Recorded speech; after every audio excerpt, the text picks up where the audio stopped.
0. Baby found mother bear. Had memorized a location of every dangerous spot in the 1,000-mile forest. Everyone was shocked. The morning mist hung low over the vast wilderness, creating an ethereal blanket that stretched across the 1,000-mile forest. Ethan Marshall had been walking these trails for 15 years, but something felt different today. The usual symphony of bird calls seemed muted, replaced by an unusual stillness that made him pause mid-step. His weathered boots pressed into the soft moss as he stopped to listen, his trained ears picking up something that didn't belong in this peaceful sanctuary. It was a sound so small, so fragile, that most people would have missed it entirely. But Ethan wasn't most people. He had spent more nights under these ancient canopies than under any roof, and he knew every sound this forest could make. This whimpering, this tiny cry of distress, was new and urgent. He moved off the main trail, pushing through ferns that reached his waist, their fronds leaving drops of morning dew on his ranger uniform. The sound grew slightly louder, leading him deeper into a grove of towering sequoias that had stood here for centuries. These giants had witnessed countless stories, but what Ethan was about to discover would become one of the most extraordinary tales they would ever shelter. There, nestled between the massive roots of an ancient tree, was a bear cub. The little creature couldn't have been more than a few months old, its dark fur matted with dirt and leaves, its small body trembling with fear and exhaustion. The cub's eyes, when they met Ethan's, held a depth of vulnerability that struck him to his core. This wasn't just a lost animal.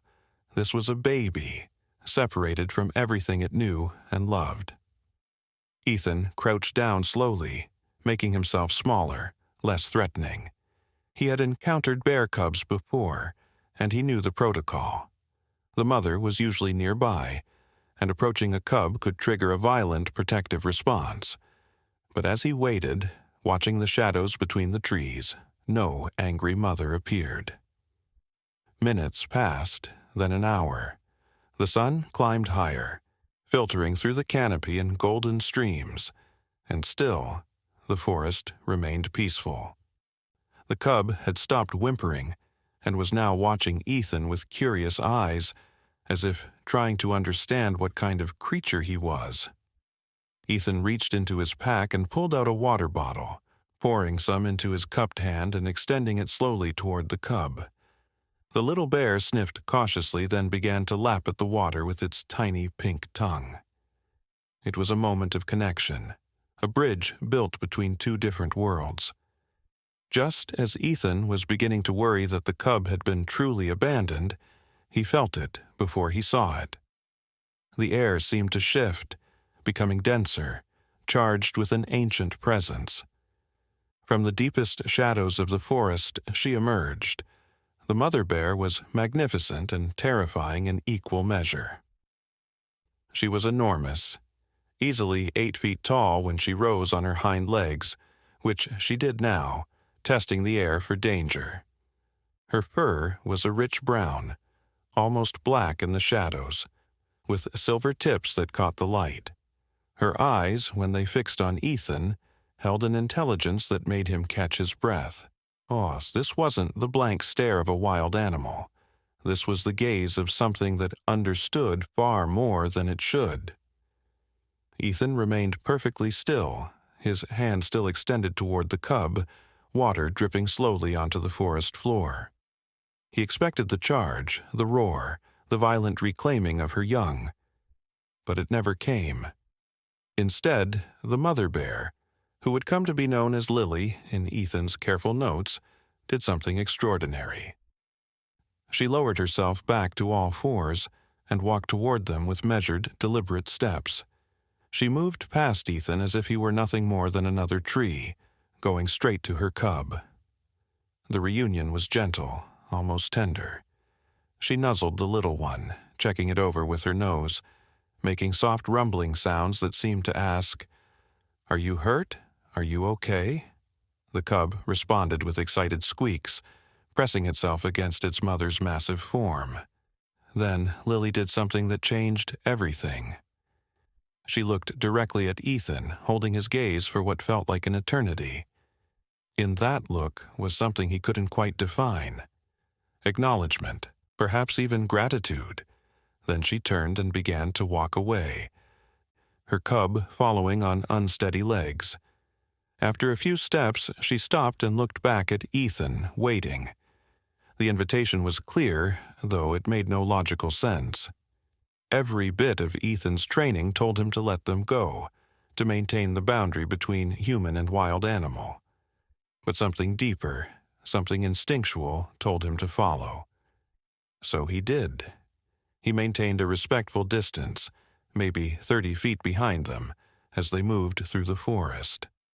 At first, he thought Lily was simply tolerating his presence, maybe ensuring he wasn't a threat before leading her cub to safety. But as they walked, he began to notice something strange about the route she was taking. Ethan knew these woods intimately. He had mapped every trail, every stream, every clearing. The path Lily was taking made no sense. She was avoiding the easiest routes, taking detours that added miles to their journey. They approached a beautiful meadow filled with wildflowers, their colors brilliant in the afternoon sun. It was a perfect crossing point, flat and open, the kind of place where a bear could easily keep watch for danger while moving with her cub.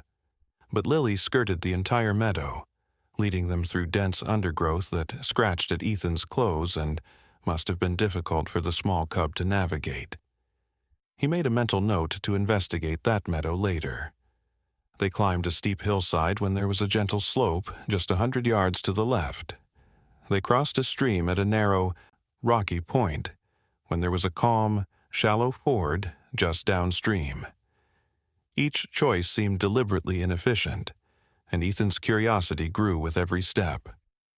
As the day wore on, Ethan pulled out his notebook and began sketching their route. He marked each unusual detour, each seemingly illogical choice. The pages filled quickly with his observations.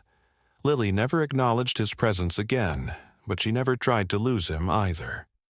She moved at a pace that allowed both the cub and the human to keep up. When the cub grew tired, she would stop and let it rest, finding spots that were sheltered and safe. During one of these breaks, Ethan watched as she guided the cub away from a particular type of berry bush. The berries looked identical to edible ones that grew nearby, but Lily was insistent, using her body to block the cub's path until it moved away. Another note for his book, another mystery to solve. As the sun began to set, painting the forest in shades of gold and amber, Lily led them to a small cave hidden behind a curtain of hanging vines. She settled there with her cub, and Ethan understood that this was where they would spend the night. He made his own camp a respectful distance away, close enough to observe but far enough to give them privacy. As he sat by his small fire that evening, reviewing his notes by flickering light, he felt the weight of what he had witnessed. This wasn't normal animal behavior. This was something else entirely. The way Lily navigated the forest suggested a knowledge that went beyond instinct. It was as if she could see dangers that were invisible to him, as if she carried a map in her mind of every hazard in this vast wilderness. The next morning, Ethan was awakened by a soft huffing sound. Lily stood at the edge of his camp, watching him. When he sat up, she turned and began walking again. The invitation was clear. This pattern continued for days. Each morning, she would wait for him. Each day, she would lead him on these strange, winding journeys through the forest.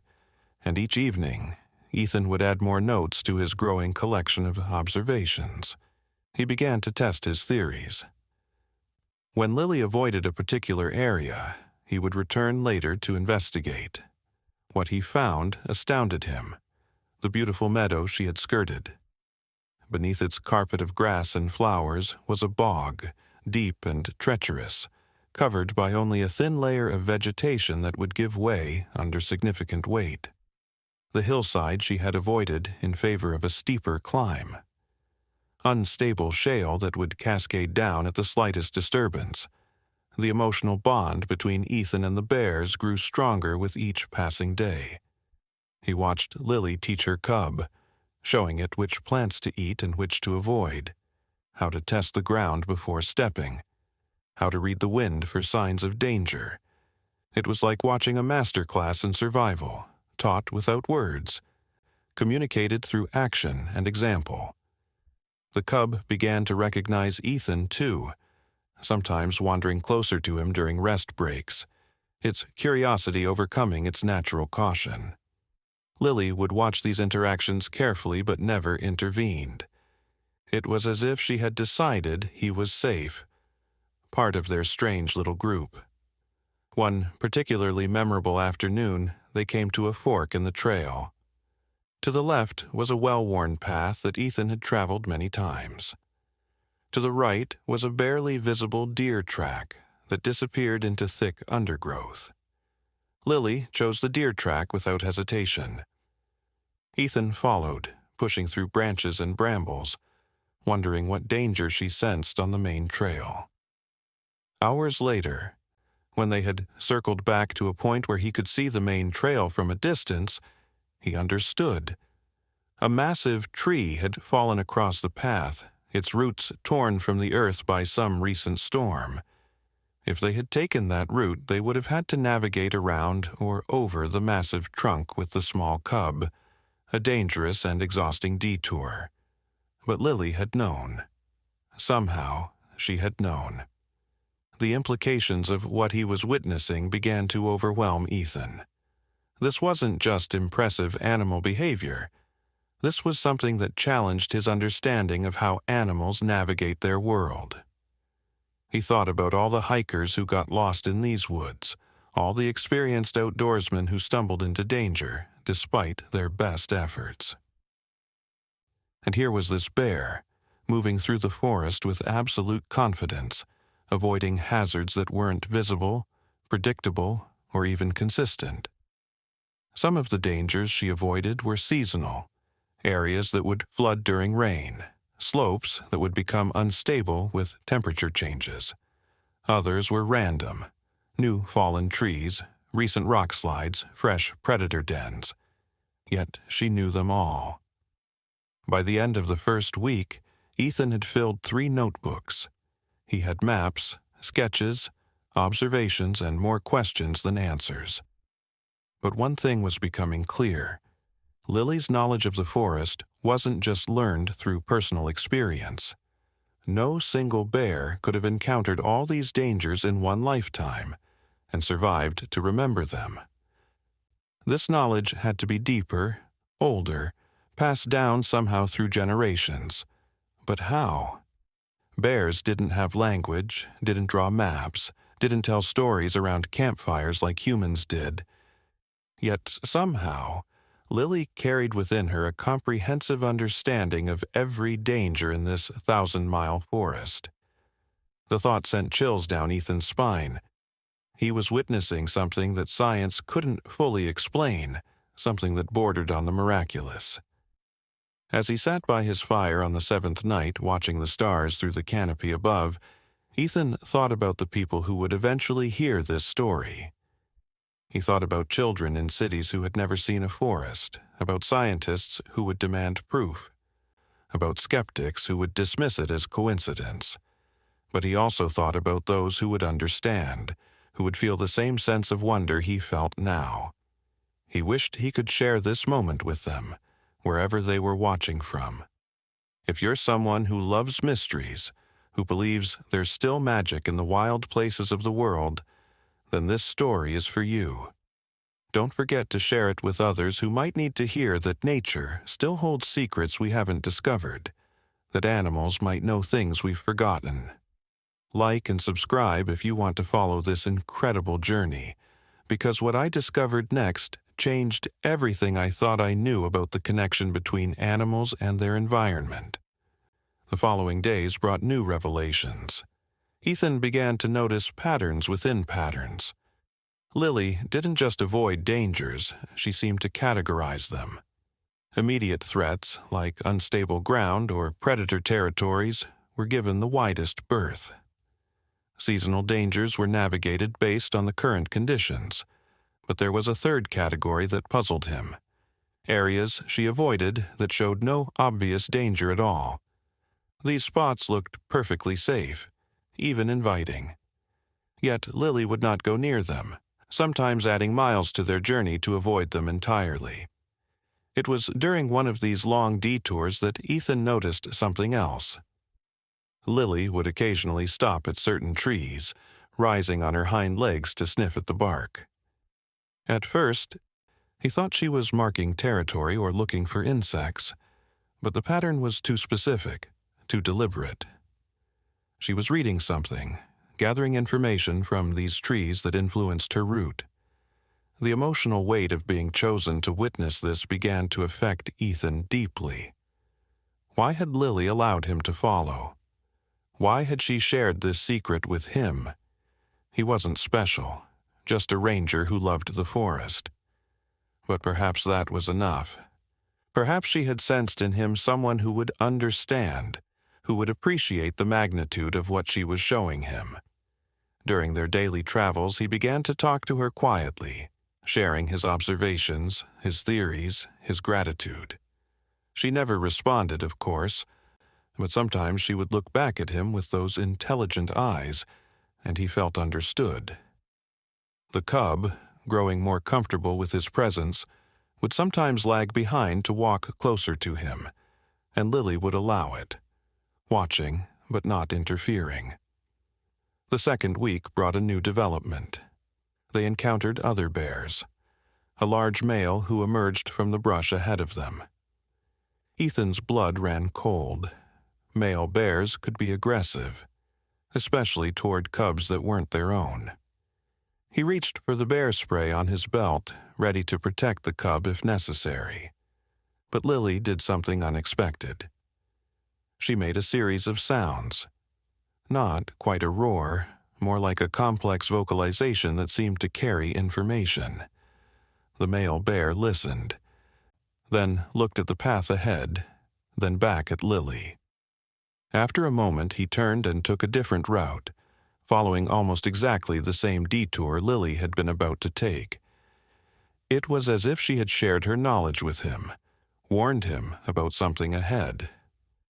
The male disappeared into the forest, and they continued on their way, but Ethan's mind was racing. Were they communicating about the dangers? Was this knowledge shared among all the bears in the forest? That evening, as he reviewed his notes by firelight, Ethan made a decision. This was too important to keep to himself. He needed another witness, someone with scientific credentials who could help him document and understand what he was seeing. He thought of Dr. Avery Johnson, a biologist he had met at a forestry conference years ago. She specialized in animal behavior and had a reputation for being open-minded but rigorous in her research. He would contact her as soon as he could get to a phone. But for now, he continued to follow, to observe, to learn. Each day brought new mysteries. Lily's map seemed impossibly detailed. She knew where eagles nested and would keep the cub away during hunting hours. She knew where snakes denned and would take wide detours on warm days when they might be active. She knew where the ground was undermined by underground streams, where avalanches were likely, where the deadfall was too thick to navigate safely. The physical journey was exhausting. They covered dozens of miles each day, crossing terrain that ranged from gentle meadows to steep, rocky slopes. But the mental and emotional journey was even more intense. Ethan felt like he was being let into an ancient secret, shown something that humans had forgotten or never knew. He thought about indigenous peoples who had lived in harmony with forests like this for thousands of years. Had they known about this? Had they learned from the animals as he was learning now? The questions multiplied with each observation, each unexplained behavior. But alongside the questions was a growing sense of reverence.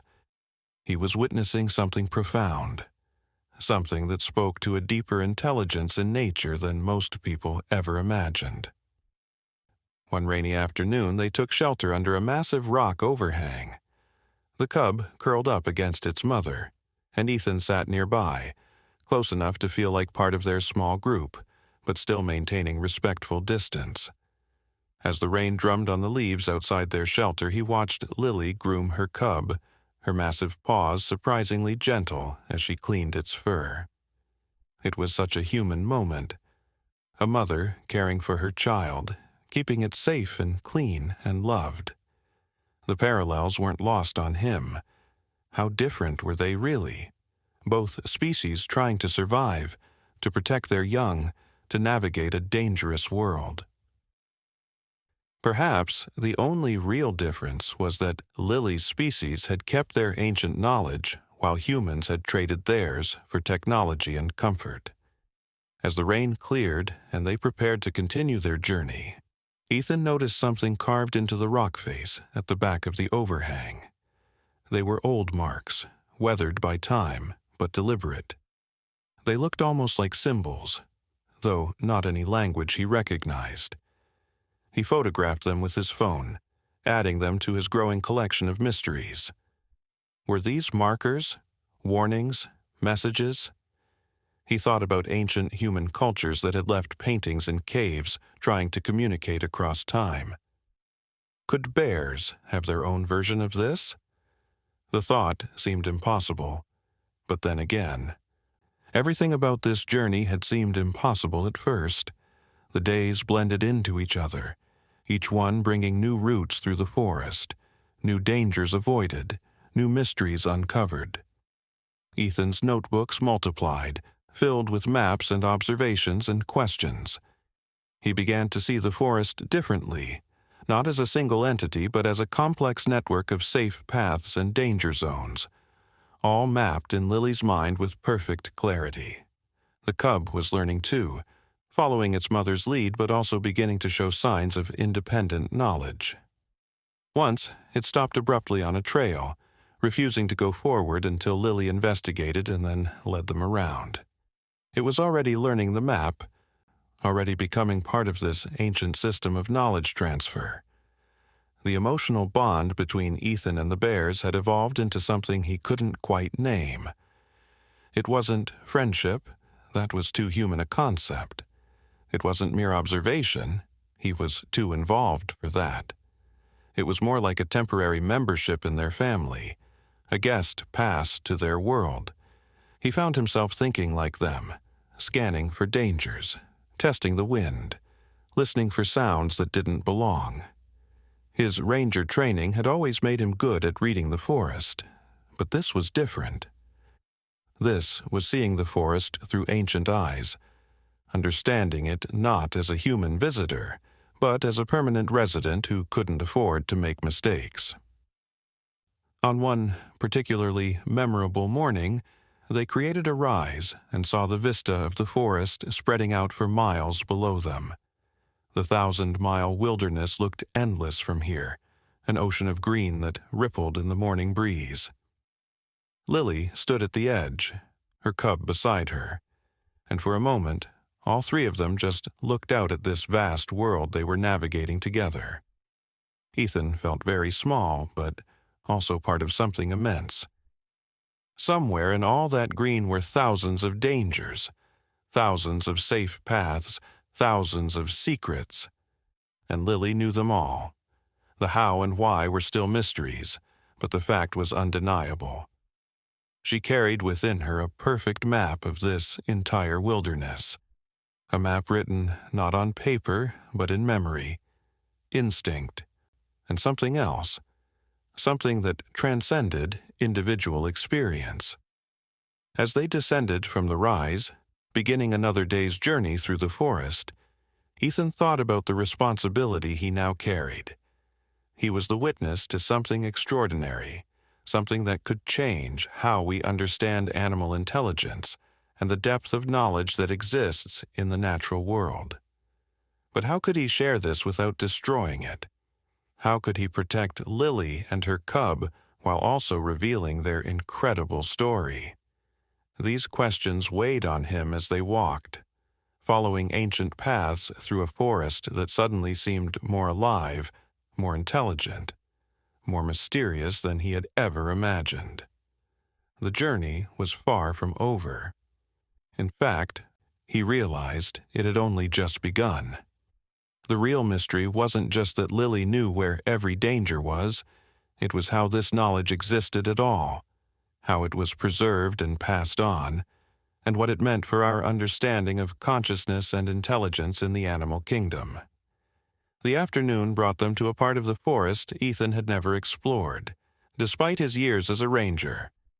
It was older here, the trees more massive, the undergrowth thicker.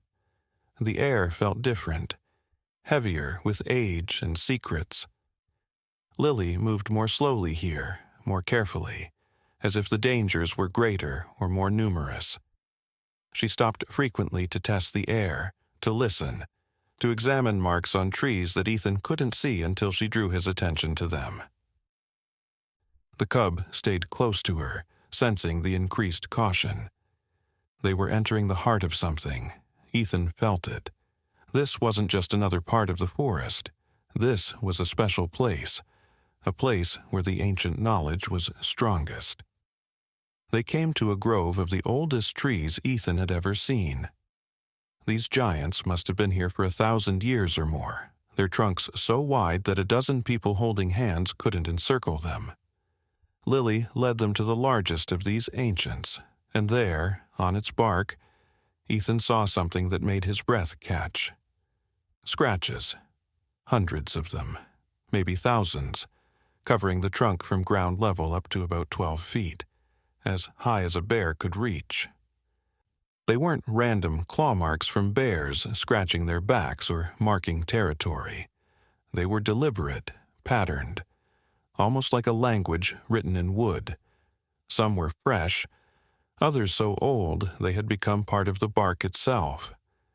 Lily rose on her hind legs and added her own marks to this collection, her claws moving in specific patterns that seemed to have meaning. The cub watched intently, and then, in a moment that brought tears to Ethan's eyes, the little bear rose on its unsteady hind legs and made its own small scratches next to its mother's. It was like watching a child write its first words, a student making its first mark in an ancient book. This tree was a library, Ethan realized with stunning clarity. This was how the knowledge was preserved. Not just in memory, not just in behavior, but written into the forest itself. The bears were literate in their own way, reading and writing in a language older than any human script. He photographed everything, his hands shaking with the magnitude of the discovery. But even as he documented it, he knew that photographs wouldn't be enough. People would need to see this for themselves, to stand before this ancient tree and understand that humans weren't the only species to develop writing, to preserve knowledge across generations. As the sun began to set on another day in the forest, Ethan sat with his back against one of the giant trees, watching Lily and her cub settle for the evening. The notebooks in his pack were filled with observations that would challenge everything science thought it knew about animal intelligence. But more than that, they were filled with a story of connection, between mother and child, between bears and forest, between human and nature. He thought about all the people who would never experience this, who lived their whole lives in cities and suburbs, disconnected from the wild wisdom that still existed in places like this. He wanted to bridge that gap, to share not just the facts of what he had discovered, but the feeling of it, the profound sense of being part of something larger and older than civilization itself. The stars came out one by one, visible through gaps in the canopy. Somewhere in the darkness, an owl called, and another answered. The forest was never truly quiet, never truly still. It was always communicating, always teaching, always preserving its secrets for those who knew how to listen. Lily and her cub were part of this great conversation, and for these precious days, Ethan had been allowed to listen in. Tomorrow would bring new paths, new mysteries, new revelations. But tonight he was content to sit in the darkness, surrounded by ancient trees and ancient wisdom, knowing that he had been chosen to witness something extraordinary. The story was far from over, but already it had changed him. He would never see the forest, or the creatures who lived in it, the same way again. The next morning brought a thick mist that turned the forest into a dreamscape. Visibility was limited to maybe 20 feet, and sounds were muffled and distorted. It was the kind of morning where hikers got lost, where even experienced outdoorsmen could walk in circles for hours. But Lily moved through the mist with the same confidence she showed in clear weather. She didn't need to see the dangers to know where they were. Her map was internal, perfect, unaffected by weather or visibility.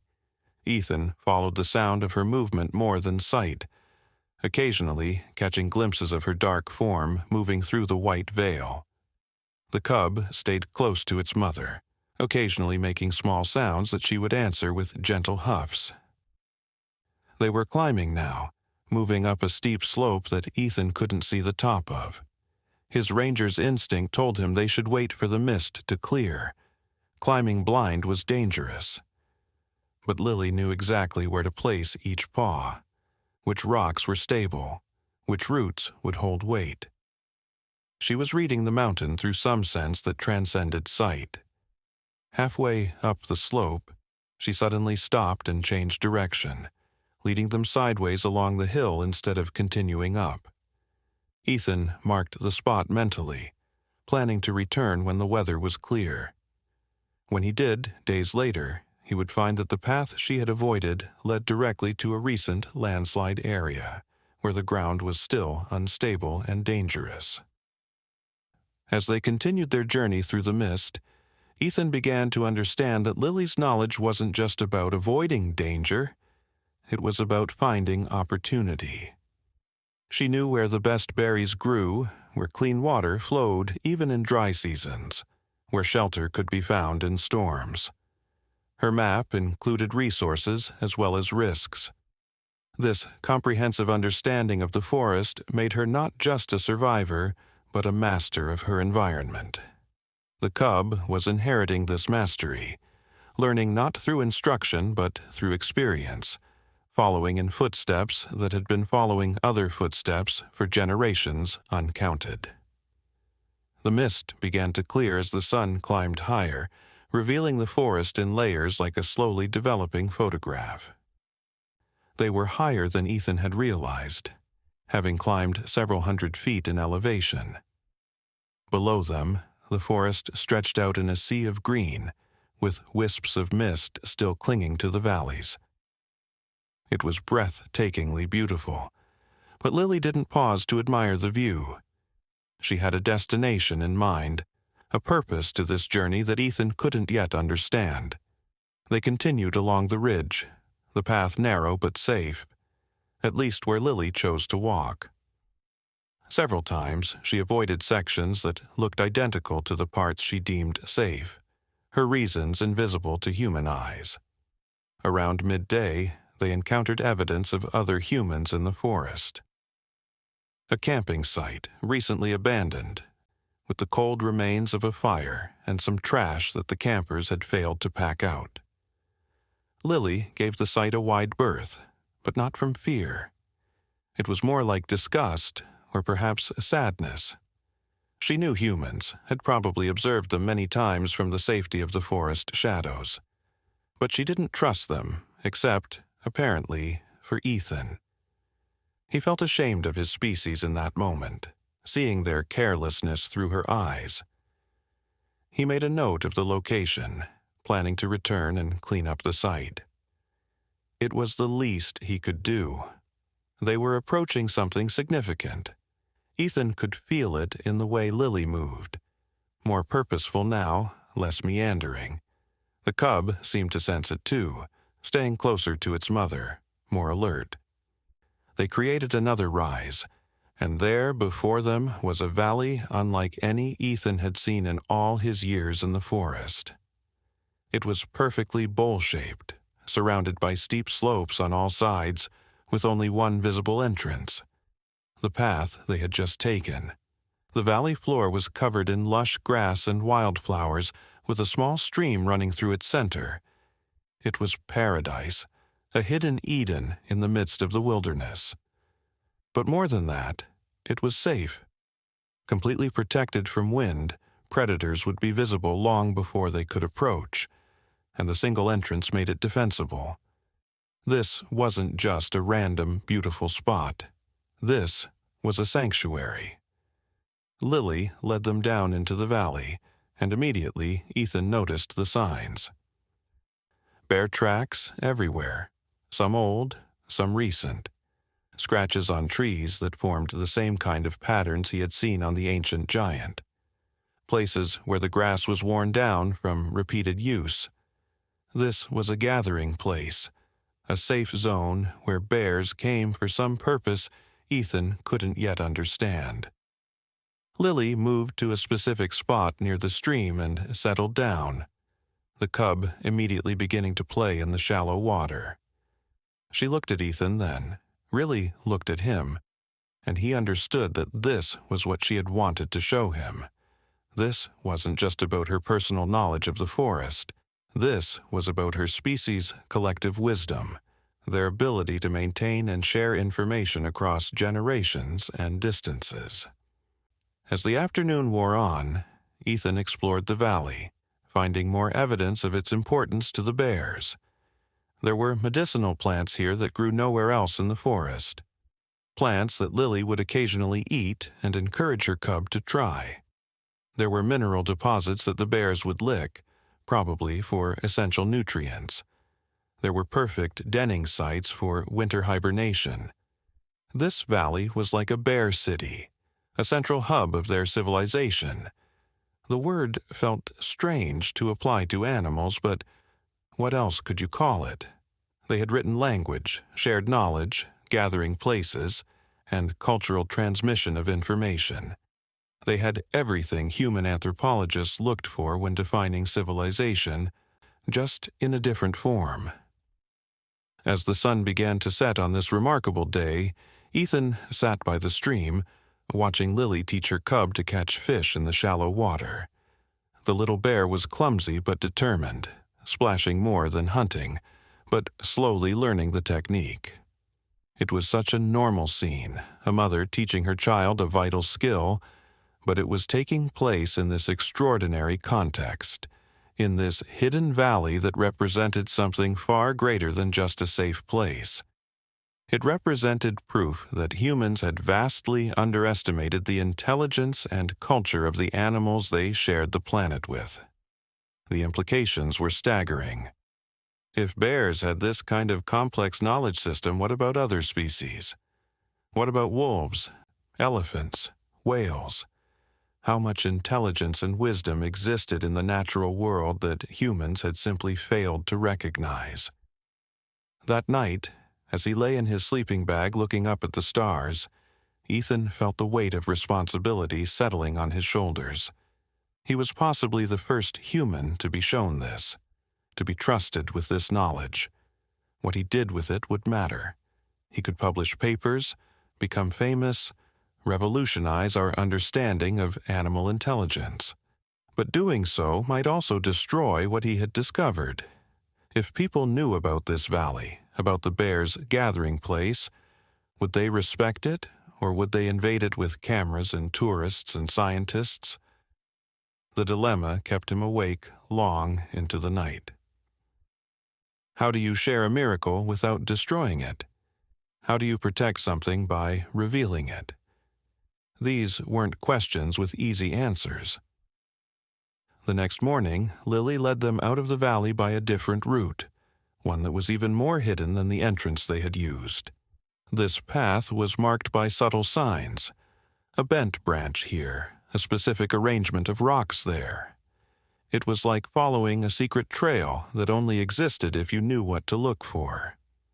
The cub was learning these signs too, stopping to sniff at the markers, beginning to understand the language of the landscape.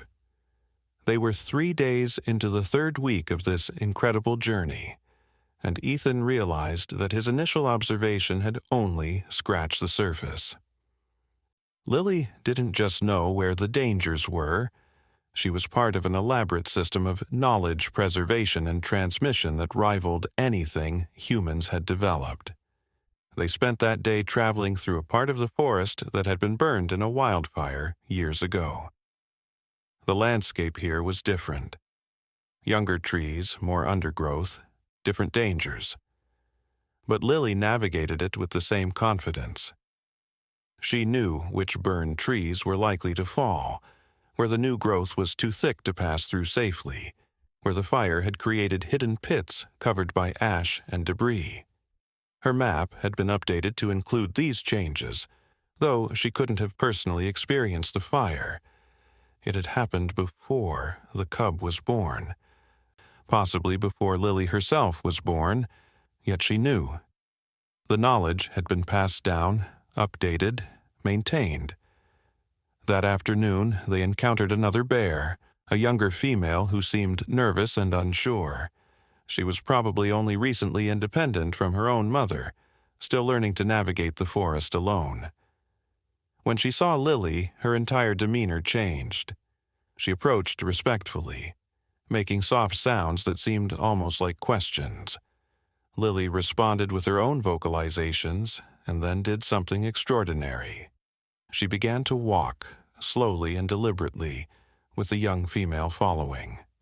She was teaching her, showing her a safe path through this burned section of forest. The young bear watched intently, clearly memorizing the route. It was like watching a master class, a direct transfer of knowledge from an experienced adult to a learning youth. The cub watched too, learning not just the path, but the practice of teaching itself. After about an hour, the young female bear split off, continuing on her own but following the general direction Lily had shown her. Lily watched her go with what Ethan could only describe as a maternal look, though the young bear wasn't her offspring. There was a community here, a society with rules and responsibilities and mutual aid. The bears weren't just surviving as individuals. They were thriving as a collective, sharing knowledge that benefited all of them. It challenged every assumption about animal behavior, about the nature of intelligence, about what separated humans from other species. As they made camp that evening, Ethan reflected on everything he had witnessed. His notebooks were now a treasure trove of observations that could revolutionize biology, ethology, even philosophy. But more than that, they were a record of a journey that had changed him fundamentally. He no longer saw himself as separate from nature, as a human observing animals. He saw himself as part of a continuum of intelligence and consciousness that expressed itself in different ways across species. Lily's knowledge wasn't lesser than human knowledge. It was different, adapted to different needs and environments. In many ways, it was superior. No human could navigate this forest with her skill. No human could read the landscape with her precision. The emotional impact of this realization was profound. Ethan found himself reevaluating everything: his career, his purpose, his understanding of his place in the world.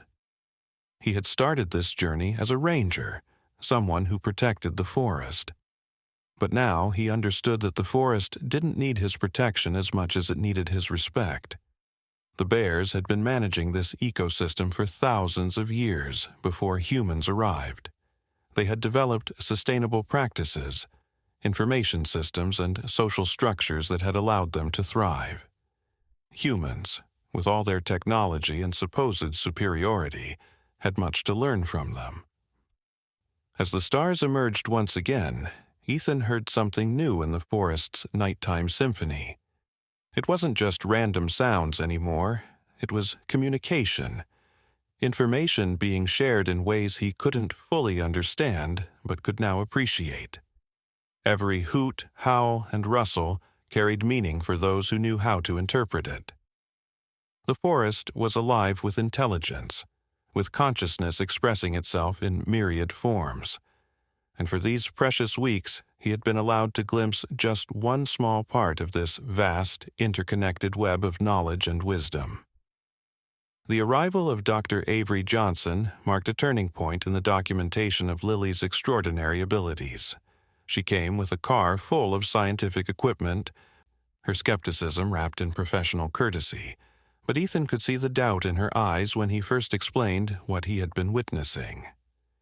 She was polite about it, nodding at his descriptions, examining his notebooks with the careful attention of someone humoring an enthusiastic colleague. But he knew she thought he had been alone in the forest too long, seeing patterns where none existed. That changed within the first hour of following Lily. The bear had accepted Avery's presence with the same mysterious intuition that had led her to trust Ethan, and she began her daily journey with the cub, now noticeably larger and more confident than when Ethan had first encountered them weeks ago. Avery had brought GPS tracking equipment, intending to create precise maps of Lily's movements. As they walked, she marked waypoints, recorded coordinates, and took detailed notes of the terrain. But it was when Lily made her first inexplicable detour that Avery's scientific composure began to crack. They were approaching a grove of maple trees, the ground beneath them carpeted with fallen leaves that looked perfectly stable. Lily suddenly veered left, adding nearly a quarter-mile to their journey to avoid the grove entirely. Avery wanted to investigate immediately, but Ethan convinced her to wait, to observe first and test later. They continued following Lily, but Avery kept looking back at the grove, her scientific mind churning with questions. That evening, while Lily and her cub rested, Avery returned to the maple grove with her equipment. She had a probe for testing ground stability, and when she pushed it into the earth beneath the leaves, it sank deep with almost no resistance. The entire grove was built on a hidden sinkhole, covered by years of decomposing leaves that created a false floor. One wrong step, especially with the weight of an adult bear, and the ground would give way. Avery returned to their camp that night transformed. The skepticism was gone, replaced by an excitement that made her eyes shine in the firelight. She spread out her GPS unit, showing Ethan the path they had taken that day, marked with red lines on the digital display. Then she overlaid it with the topographical data she had downloaded before coming to the forest. The correlation was remarkable. Every detour Lily had taken avoided a geological feature that could pose danger: steep grades prone to erosion, areas where the bedrock was fractured, zones where underground water had created unstable conditions. But Lily's knowledge went beyond what any geological survey could show. She knew about recent changes, seasonal variations, and dangers that weren't permanent but were present now, in this moment, requiring real-time assessment and decision-making.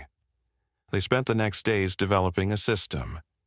Avery would document Lily's route with scientific precision while Ethan continued his behavioral observations. They set up motion-activated cameras along the paths Lily avoided, hoping to capture evidence of the dangers she sensed. The results were astounding. One camera, positioned on what looked like a perfect game trail, recorded a flash flood that turned the peaceful path into a raging torrent after a distant thunderstorm. Another camera captured a mother mountain lion with cubs, denning in a cave that Lily had circled around days earlier. A third showed a massive bee colony hidden in a hollow tree, invisible from the outside but potentially deadly to a curious cub. Each piece of evidence added to the growing proof that Lily's navigation wasn't random or simply cautious. It was based on specific, accurate knowledge of current dangers. But the real breakthrough came when Avery noticed the marks on the trees. Ethan had mentioned them. had even sketched some in his notebooks. But Avery brought a different perspective. She had studied petroglyphs and pictographs, ancient human writing systems, and she recognized patterns that Ethan had missed. The marks weren't random scratches, they were consistent, repeated symbols. She began cataloging them, photographing each one with a ruler for scale, noting their position on the tree, their depth, their age. Some were fresh, the bark still light where it had been exposed. Others were so old they had become part of the tree's growth pattern, stretched and distorted, but still visible. She found that certain symbols appeared near certain types of dangers. A particular pattern of 3 vertical scratches with a horizontal line appeared near unstable ground. A spiral pattern marked areas where predators denned. A series of dots indicated seasonal flooding zones. The implications were staggering. The bears hadn't just developed a way to share knowledge, they had developed writing. It was a different kind of writing than humans used, 3-dimensional and integrated into the living forest. But it served the same purpose, to preserve and transmit information across time and space. Avery worked late into the nights, her laptop glowing in the darkness as she analyzed the patterns, looking for grammar, syntax, meaning. She was decoding a language that no human had recognized before, a language that had been hidden in plain sight on the bark of trees throughout the forest. The excitement in their small camp was palpable. They were on the verge of a discovery that would revolutionize our understanding of animal intelligence, of consciousness, of what it meant to be a thinking, communicating being on this planet. Meanwhile, the emotional story of Lily and her cub continued to unfold. The cub was growing rapidly, its baby fur giving way to a thicker adult coat. It was becoming more independent, sometimes wandering farther from its mother, but always returning when she called. Ethan and Avery watched it learn, not just following but beginning to make its own observations. Once, the cub stopped at a tree and rose on its hind legs, examining scratches its mother had made days earlier. It was learning to read, Ethan realized with a shock. Just like a human child learning the alphabet, the cub was learning the symbols that would one day allow it to navigate the forest as skillfully as its mother. The teaching wasn't formal. There were no lessons or drills. It was experiential, contextual, learned through observation and practice. One afternoon, they witnessed something that brought tears to Avery's eyes. They came upon an elderly bear, thin and moving slowly, clearly near the end of its life. Lily approached the old bear with what could only be described as reverence. She made soft sounds, gentle huffs and rumbles, and the old bear responded weakly. Then the old bear began to walk, slowly and painfully, with Lily and her cub following. It led them to a specific tree, ancient and gnarled, covered in thousands of scratches. With tremendous effort, the old bear rose up and added new marks to the tree, its claws moving in deliberate patterns. It was recording something, Ethan and Avery realized. It was adding its knowledge to the collective memory before it died. The old bear was updating the map, marking new dangers or changes it had observed, ensuring that its lifetime of experience wouldn't be lost. After making its marks, the old bear settled at the base of the tree, exhausted. Lily sat beside it for a long time, her cub playing quietly nearby. There was no drama, no visible emotion that humans would recognize, but the scene was profound in its implications. This was culture.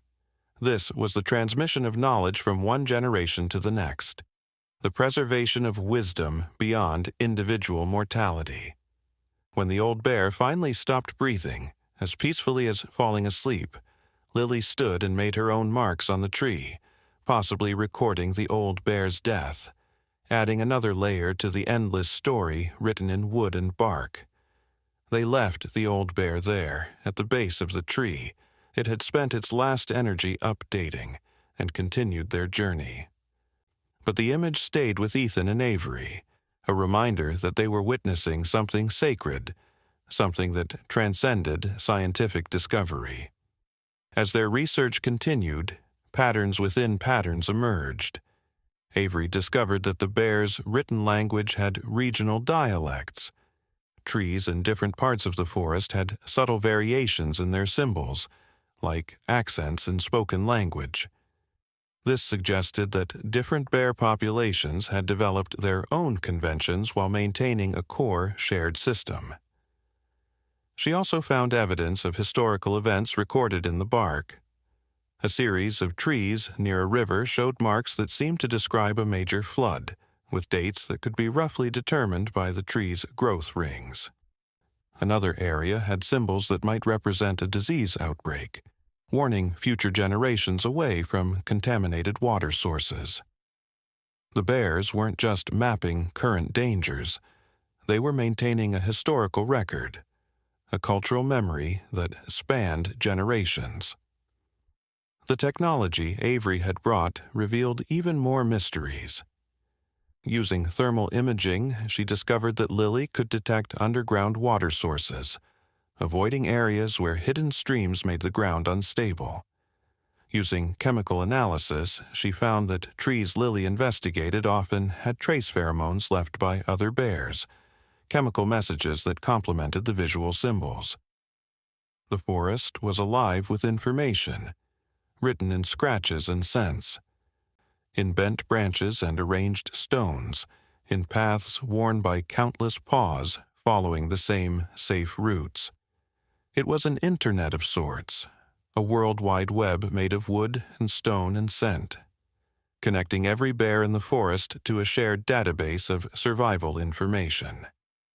But perhaps the most remarkable discovery came when they encountered a group of bears, a mother with 2 cubs and a young male, at one of the marked trees. The bears didn't flee or show aggression.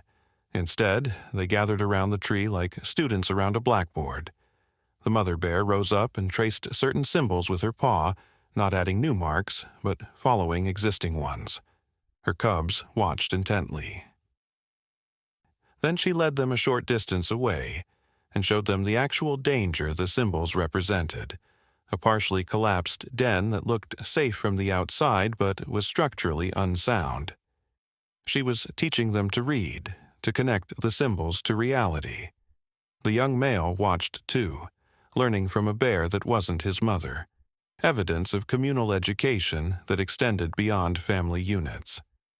Ethan and Avery documented everything, building a database that grew larger every day. They had photographs, videos, GPS tracks, chemical analyses, and behavioral observations that painted a picture of a sophisticated society hidden in the wilderness. But with each discovery came new questions. How old was this system? How had it developed?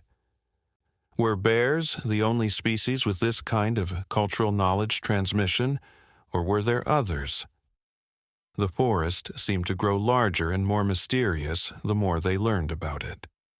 What had once seemed like a simple, if vast, ecosystem now revealed itself as a complex civilization with its own laws, languages, and learning systems. The emotional weight of these discoveries affected both researchers deeply. Avery, who had spent her career studying animal behavior, found herself questioning fundamental assumptions about consciousness and intelligence. She had always believed that humans were unique in their ability to create and maintain culture, to build knowledge across generations, to use symbolic communication. But here was proof that these abilities had evolved independently in another species, expressed in different ways but serving the same essential purposes. Ethan, meanwhile, felt a growing sense of urgency. Development was encroaching on forests everywhere. How many of these knowledge systems were being destroyed before humans even knew they existed? How much wisdom was being lost with every acre of wilderness that was cleared? They decided to expand their research, setting up a more permanent observation post where they could monitor multiple bear families.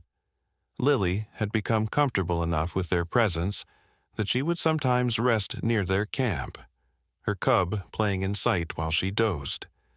These moments of trust felt like gifts, acknowledgments that they had been accepted into the forest's community, at least as observers. The cub had grown bold enough to approach them occasionally, its curiosity overcoming its natural caution. Once, it came close enough to sniff at Avery's equipment, leaving muddy paw prints on her expensive GPS unit. She didn't mind; those paw prints were evidence of a bridge being built between two intelligent species, a connection that might help preserve the incredible knowledge system they had discovered. One evening, as they sat reviewing the day's observations, Avery made a connection that stunned them both. She had been mapping the locations of all the marked trees they had found, creating a digital representation of the bears' information network. When she zoomed out to view the entire map, a pattern emerged. The trees weren't randomly distributed. They formed corridors, safe paths through the forest that connected important resources: water sources, food areas, winter dens, the hidden valley Ethan had discovered. It was a transportation network, like highways connecting cities, but these highways were made of information rather than asphalt. The bears had mapped not just dangers but optimal routes, creating an infrastructure of knowledge that allowed them to move efficiently and safely through their vast territory. This network extended far beyond what any individual bear could explore in a lifetime. Avery calculated that to personally visit every marked tree they had documented would take a single bear years of continuous travel. Yet the knowledge was accessible to all bears who could read the symbols, a shared inheritance that gave each new generation a massive advantage in survival. It was, she realized, their internet, their library, their university, all rolled into one and written on the living forest itself. The sophistication of it took her breath away. Humans liked to think they had invented information networks, but the bears had been maintaining one for possibly thousands of years. One that required no electricity, no maintenance, no updates, just the continuous cultural practice of reading and writing in bark. As their third week of observation together drew to a close, they witnessed an event that would stay with them forever. A storm was approaching, the kind of sudden violent thunderstorm that could transform the forest in minutes. The air grew heavy and electric, and Lily became agitated in a way they hadn't seen before. She called to her cub with increasing urgency, then began to run. Not the casual loping they had seen before, but a full sprint through the forest. Ethan and Avery struggled to keep up, crashing through undergrowth, their equipment banging against trees. Lily was heading for something specific, racing against the approaching storm. They broke into a clearing just as the first fat raindrops began to fall, and there in the center was a massive rock formation with a deep overhang, a perfect shelter. But Lily didn't stop there. She ran to a specific tree at the edge of the clearing and began making rapid marks in the bark, her claws moving faster than they had ever seen. Within minutes, other bears began arriving. The young female Lily had taught. The mother with 2 cubs, several others Ethan and Avery hadn't seen before. They all converged on this shelter, guided by some communication system the humans couldn't perceive. As the storm broke in full fury, turning the clearing into a chaos of wind and rain, 12 bears huddled together under the rock overhang. There was no aggression, no competition for space. They arranged themselves efficiently, larger bears on the outside, cubs protected in the center. It was coordinated, communal, civilized. The marks Lily had made on the tree, Avery realized, had been a warning, a message to any bear in the area that severe weather was coming, and shelter was available here. It was their emergency broadcast system, their civil defense network. As the storm raged outside their shelter, Ethan and Avery pressed themselves against the back wall of the overhang, hardly daring to breathe. They were witnessing something no human had documented before. Bears acting not as solitary animals or simple family units, but as a community with shared responsibilities and mutual aid. The cubs from different families played together while their mothers rested. The young male shared food he had been carrying with the elderly female. Lily's cub curled up against a bear that wasn't its mother, accepted and protected by the group. It was a society in action, one with values and practices that ensured collective survival. The storm passed as quickly as it had come, leaving the forest dripping and fresh. The bears dispersed gradually, each going their separate ways, but not before adding their own marks to nearby trees, possibly recording the storm or updating the shelter's status. That night, Ethan and Avery sat in their tent, listening to the forest settle back into its normal rhythms. They had enough data to publish dozens of papers, to revolutionize the field of animal cognition, to change how humanity understood its place in the natural world. But they also understood the weight of that responsibility. Publishing their findings would bring attention, possibly protection, but also potentially disruption to this ancient system. They needed to find a way to share this knowledge while protecting its source, to educate without exploiting. The path forward wasn't clear, but one thing was certain.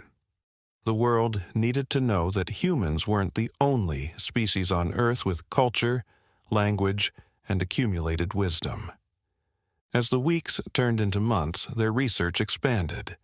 They brought in carefully selected colleagues, experts in linguistics, anthropology, and conservation. Each new researcher who witnessed the bear's knowledge system had the same reaction: initial skepticism, then amazement, then a profound reevaluation of everything they thought they knew. They established protocols for observation that minimized disturbance, technology that could monitor without interfering. They began to decode more of the bear's written language, finding patterns and rules that revealed its logical structure. They discovered that cubs spent years learning to read and write, that young adults went through something like an apprenticeship where they traveled with experienced bears to learn the network of safe paths, that elderly bears were valued for their accumulated knowledge and often served as teachers. The story of Lily and her cub became the heart of their research, the narrative that helped people understand the profound intelligence they were documenting. The cub, now nearly as large as its mother, had become a proficient reader of the forest's signs. It could identify dangers from the symbols on trees, find resources using the inherited map, and had even begun making its own tentative marks. Watching it grow from a helpless infant to a skilled navigator of the forest was like watching a child grow up, complete with stages of development, learning milestones, and the gradual assumption of adult responsibilities. Lily remained their primary guide, the bear who had first trusted them with this secret, who had opened the door to understanding a hidden civilization. One autumn day, as the leaves turned gold and red, they witnessed Lily teaching her cub a final, crucial lesson.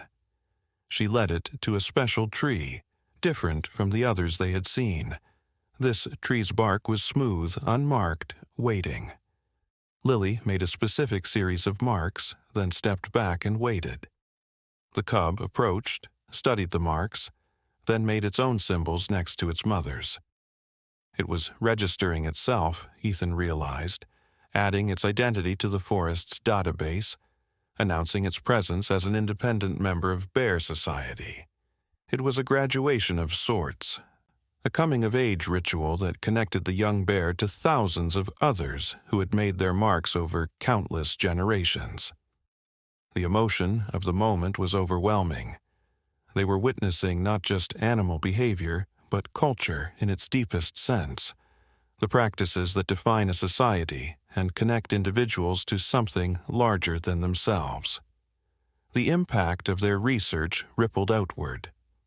Conservation groups used their findings to argue for expanded protection of old-growth forests, emphasizing that they weren't just preserving trees, but an ancient knowledge system. Educators incorporated the story of Lily and the bears into curricula, teaching children that intelligence and culture came in many forms. Scientists from around the world came to study the phenomenon, careful to follow the protocols that protected the bears while allowing observation. The forest where Lily lived became a UNESCO World Heritage Site, recognized not just for its biological diversity, but for its cultural significance as the home of a non-human civilization. But for Ethan and Avery, the scientific fame and recognition were secondary to the personal transformation they had experienced. They had entered the forest as researchers and emerged as witnesses to something sacred. They had learned that consciousness and intelligence were not unique human gifts, but were woven throughout the natural world in ways humanity was only beginning to discover. They had seen love between mother and child that transcended species, community cooperation that put human society to shame, and wisdom accumulated over generations that dwarfed human recorded history. They had been changed by their encounter with Lily and her kind, made humbler and more aware of their place in a world full of other minds, other cultures, other ways of being. As winter approached and Lily prepared for hibernation, she did something unexpected. She led Ethan and Avery to a den she had prepared, showing them where she and her cub would spend the winter months. It was an act of ultimate trust, revealing her most vulnerable moment to the humans who had become part of her world. She made marks on nearby trees, possibly telling other bears that this den was occupied, possibly leaving messages they still couldn't fully decode. Then she and her cub, now almost fully grown, settled into their winter sleep. Ethan and Avery placed monitoring equipment nearby, devices that would track their heartbeats and breathing through the winter, ensuring they were safe without disturbing their rest. Standing in the snow outside the den, Ethan and Avery felt the full weight of what they had discovered and the responsibility it carried. They were the guardians of a secret that was no longer secret, the bridge between two intelligent species that had coexisted for millennia without truly knowing each other. The story of Lily and her cub, of the bears' incredible map of the forest, of their written language and cultural transmission, would change how humanity saw itself and its relationship with nature. But more than that, it would remind people that the world was still full of wonders, that there were still mysteries to uncover, that the forest held wisdom older and deeper than human civilization. As they walked back through the snow-covered forest, following one of Lily's safe paths that they now knew by heart, they talked about the future. There was so much more to learn, so many questions still unanswered. How did the bear's knowledge system originate? How widespread was it? Were there other species with similar hidden civilizations? The work would continue for years, probably decades. But they had been given a gift, the chance to see the world through different eyes, to understand that humans were not alone in their capacity for culture and wisdom.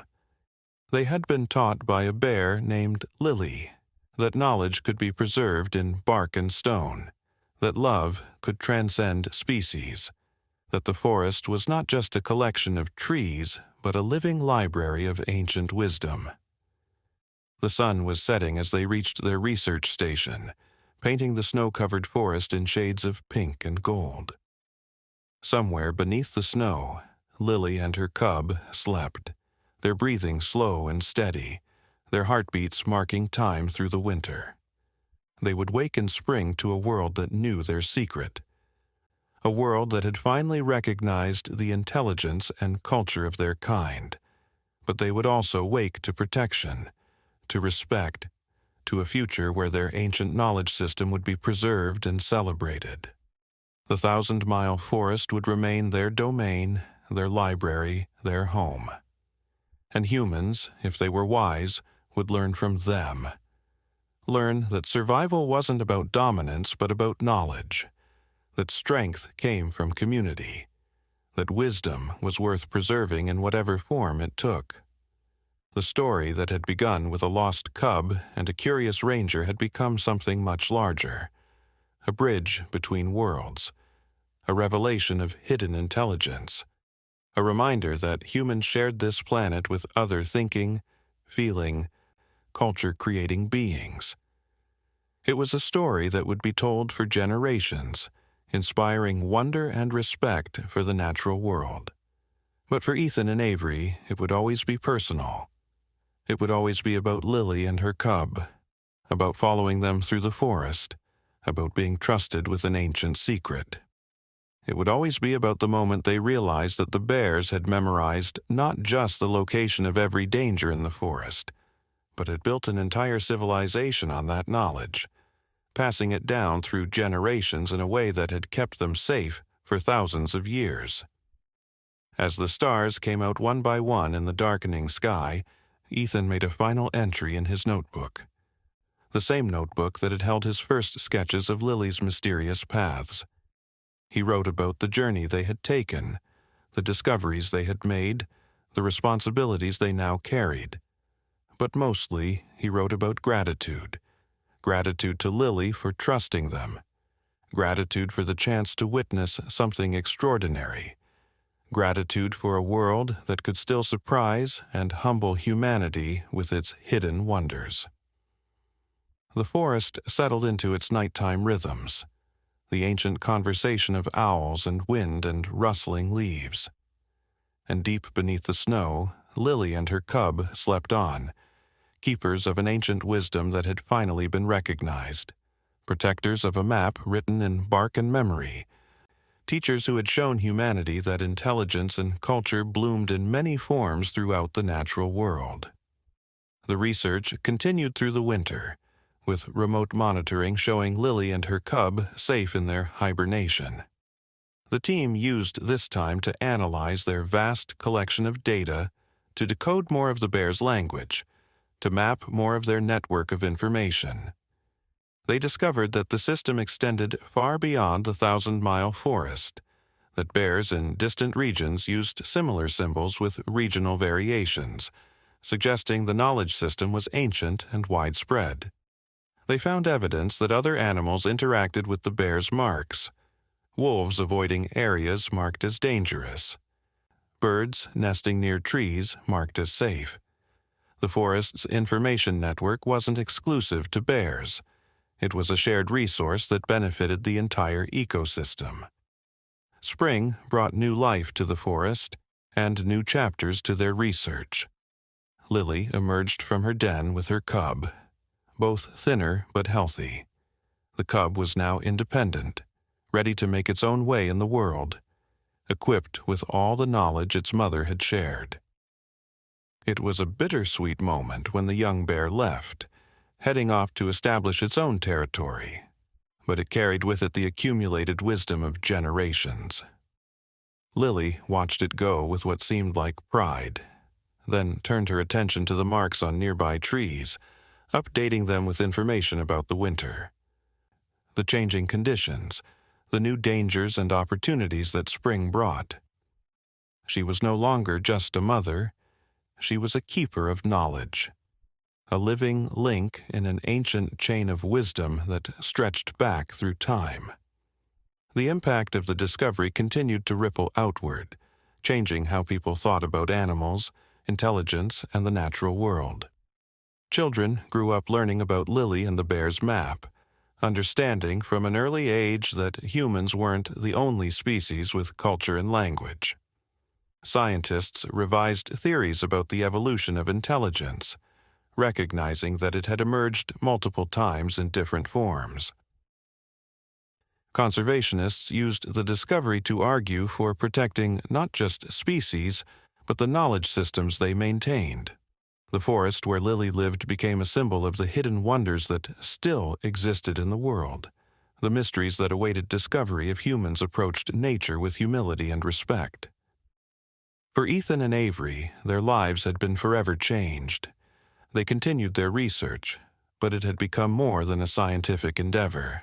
It was a calling, a responsibility to bridge two worlds and protect an ancient wisdom. They wrote books and gave lectures, sharing the story of Lily and her remarkable abilities. But they always returned to the forest, to walk the paths that Lily had shown them, to read the messages written in bark, to remember the moment when a mother bear had trusted them with a secret that redefined what it meant to be intelligent, to have culture, to be conscious in this vast, interconnected world. The story of the baby bear, whose mother had memorized the location of every dangerous spot in the 1,000-mile forest, had become legend. But it was a legend grounded in rigorous science and careful observation. It was proof that the world was far more complex and wonderful than most people imagined, that intelligence bloomed in countless forms throughout nature, that wisdom could be preserved in ways humans had never conceived. It was a reminder that humans were not alone in their capacity for knowledge and culture, that they shared this planet with other thinking, feeling beings who had their own ancient civilizations hidden in plain sight. As the seasons turned and years passed, the research station in the forest became a place of pilgrimage for those who wanted to understand the bear's remarkable system.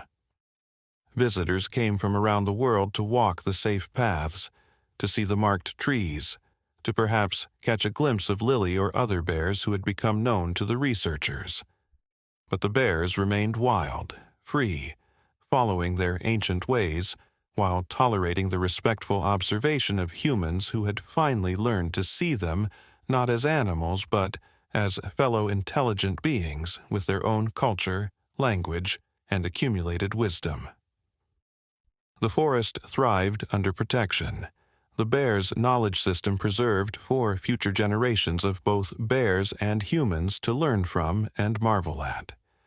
And somewhere in that vast forest, Lily continued her daily journeys, reading the marks on trees, adding her own observations, maintaining the ancient map that had kept her kind safe for millennia. She had become a bridge between worlds, the bear who had trusted humans with an incredible secret, who had shown them that the forest was not just a wilderness but a library, a university, a testament to the power of accumulated knowledge and cultural transmission. Her story would be told for generations, inspiring wonder and respect, reminding humanity that they were part of a larger community of consciousness that spanned species and ecosystems, all connected in ways that were only beginning to be understood. The 1,000-mile forest stood as a monument to this understanding, a place where two intelligent species had learned to recognize each other, where ancient wisdom was preserved in bark and behavior, where the true complexity of nature was revealed to those patient enough to observe and humble enough to learn. It was a place where science and wonder met, where the impossible had been proven possible, where a mother bear's love for her cub had opened a door to understanding that would change how humanity saw its place in the natural world forever. The forest kept its secrets still, many mysteries yet to be discovered, but one secret had been shared, one incredible truth revealed, that humans were not alone in their intelligence, their culture, their ability to accumulate and transmit wisdom across generations. The bears had shown the way, and humanity finally had learned to follow.